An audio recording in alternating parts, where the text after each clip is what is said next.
চনৰ পৰাই এই বিজেপি দলটোৱে আমাক জনজাতিকৰণ প্ৰদান কৰিম বুলি প্ৰতিশ্ৰুতি দি আহিছে আৰু প্ৰত্যেকবাৰে আমাৰ ভোট লৈ শাসন লৈ অহাৰ পাছত তেওঁলোকে এয়া পাহৰি গৈছে।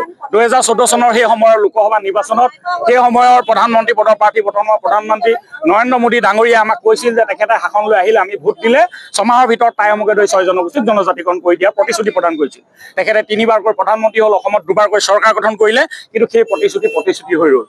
আমি এই বৰ্ষৰ আমি আৰম্ভণিতে আমি ঘোষণা কৰিছিলোঁ, আমি অসম বিধানসভা আৰু অসম সচিবালয় ঘেৰাও কৰি ঘোষণা কৰিছিলোঁ যে সংসদৰ বৰ্ষাকালীন অধিৱেশনত যদি টাই অসমকে ধৰি 6 জনগোষ্ঠীক যদি জনজাতিকৰণ প্ৰদান নকৰে তেতিয়াহ'লে কিন্তু অনাগত দিনত অসমত গৃহমন্ত্ৰী আৰু প্ৰধানমন্ত্ৰী প্ৰত্যেকটো ভ্ৰমণৰ আমি বিৰোধিতা কৰিম আৰু কাৰ্যসূচী ৰূপায়ণ কৰিম। সেই অংশস্বৰূপে যোৱাকালি যিহেতু অমিত শ্বাহ অসমত আহি উপস্থিত হৈছে, তেখেতৰ ভ্ৰমণৰ বিৰোধিতা কৰি সমগ্ৰ অসমত টাই পৰা কেন্দ্ৰীয় সমিতিৰ আহ্বানত আমাৰ জিলা আৰু মহকুমা সমিতিসমূহে জিলা আৰু মহকুমা সদৰত আমি কলা পতাকা প্ৰদৰ্শন কাৰ্যসূচী লৈছোঁ আৰু অহা 13 ছেপ্টেম্বৰ তাৰিখে প্ৰধানমন্ত্ৰীগৰাকীয়ে অসমলৈ অহা কথা আছে।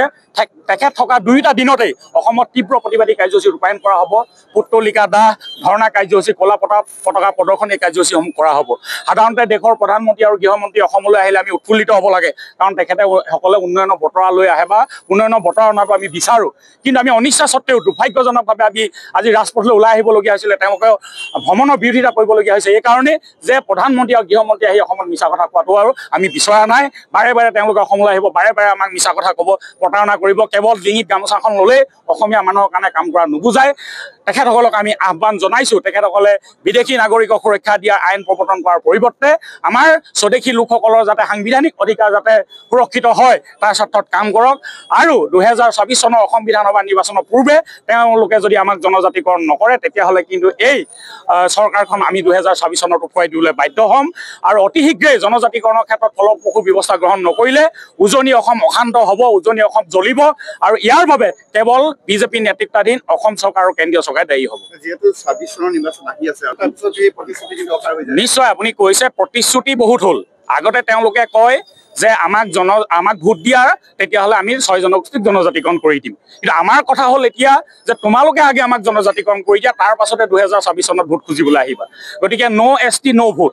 আগতে আমি কৈছিলোঁ ন' ST ন' ৰেছ, আজি কৈছোঁ ন' ST ন' ভোট। আৰু তেখেতসকলে আমি নিৰ্বাচনৰ পিছলৈ নৰওঁ, কোনো কাৰণতে আমি নিৰ্বাচনৰ পাছলৈ নৰওঁ, নিৰ্বাচনৰ পূৰ্বে আমাক লাগিব।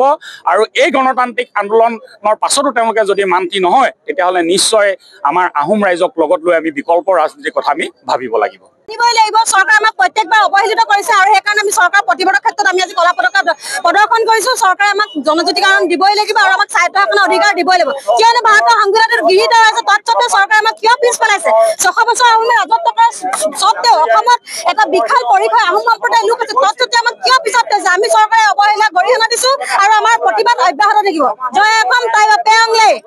চৰকাৰ আহিছে, চৰকাৰ গৈছে, কিন্তু আহোমসকলক জনজাতিকৰণৰ যি প্ৰদান কৰা কথাটো বাৰে বাৰে এই আহোমসকলক প্ৰবঞ্চনা কৰি আহিছে। আমি অহা 26 নিৰ্বাচনত আমি ইয়াৰ কৰ্তৃত্ব দিম, যদিহে আহোমসকলক অতি শীঘ্ৰেই জনজাতিকৰণৰ প্ৰদান নকৰে। আমাৰ এইটো জন্মস্বত্ব অধিকাৰ, আমাক জনগোষ্ঠী লাগিবই।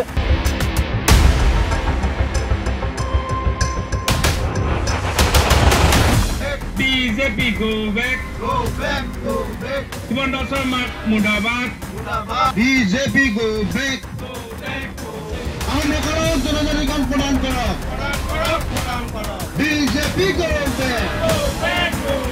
টাই আহোম যুৱ পৰিষদ অসম টাইপাৰ আজি খোৱাং মহিলা পৰিষদৰ উদ্যোগত যি এই ৰাষ্ট্ৰীয় ঘাইপথৰ কাষত অৱস্থান দুঘণ্টীয়া অৱস্থান ধৰ্মঘটৰ আজি এই স্থলীৰ পৰাই আমি অসম চৰকাৰক আমি এটা প্ৰত্যাহ্বানমূলক এটা মেছেজ দিব পঠাইছোঁ যে আমাৰ এই আহোমসকলক কিয় বাৰে বাৰে ঠগ প্ৰবঞ্চনা কৰি আহিছে।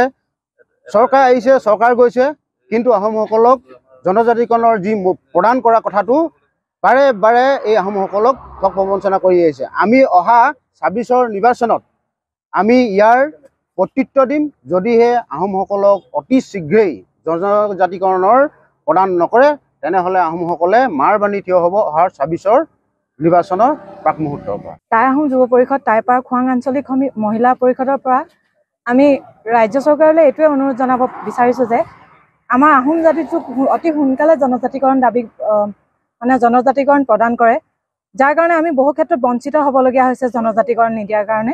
সেইকাৰণে অহা ২৬ৰ নিৰ্বাচনৰ আগতে আমাক জনজাতিকৰণ প্ৰদান কৰে যেন, তাৰ বাবে আমি আজি দুঘণ্টীয়া ধৰ্মঘট কাৰ্যসূচী হাতত লোৱা হৈছিলে। আৰু এইটোৱে মোৰ ৰাজ্য চৰকাৰলৈ আহ্বান যে টাই আহোম জনগোষ্ঠীটোক অতি শীঘ্ৰেই জনজাতিকৰণ প্ৰদান কৰক। টাই আহোম যুৱ পৰিষদ অসম খোৱাং মহিলা পৰিষদৰ উদ্যোগত খোৱাংবাসী ৰাইজৰ সহযোগত আজি আমি দুঘণ্টীয়া অৱস্থান ধৰ্মঘট কৰিছোঁ। বিশেষকৈ আমি দেখিছোঁ যে প্ৰত্যেকবাৰেই আমাৰ যিসকল শাসনলৈ চৰকাৰ আহে প্ৰত্যেকে আমাক টাই আহোম জনগোষ্ঠীটোক আমাক জনজাতিকৰণ দিয়া যিটো প্ৰলোভনৰ যিটো ৰাজনীতি কৰে, আমি তাক আজি ধিক্কাৰ জনাইছোঁ।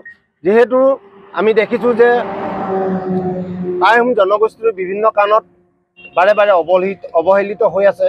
আজিৰ তাৰিখত যদি আমাক দেখা যায় যে টাই আহোমৰ এই ৰাজনৈতিকভাৱেই হওক বা শিক্ষাগতভাৱেই হওক বিভিন্ন ক্ষেত্ৰত টাই আহোমসকল আজিৰ দিনত বাৰে বাৰে পিছ পৰি গৈছে।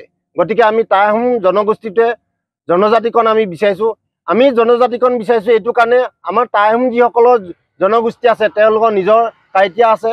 গতিকে আমাৰ এইটো জন্মস্বত্ব অধিকাৰ, আমাক জনগোষ্ঠী লাগিবই। অনাগত দিনত যদি আমাক অসম চৰকাৰে জনজাতিকৰণ যদি আমাৰ জনগোষ্ঠীটোক প্ৰদান নকৰে, তেনেহ'লে ইয়াৰ বিৰুদ্ধে আমি তীব্ৰ মাৰ বান্ধি আমি থিয় হ'ম। এই আমি প্ৰতিবাদ স্থলীৰ পৰাই আমি অসম চৰকাৰক আমি জনাই দিবলৈ বিচাৰিছোঁ যে অহা ২৬ৰ আগত আমাক টাই আহোমসকলক আমাক জনজাতিকৰণ প্ৰদান কৰক।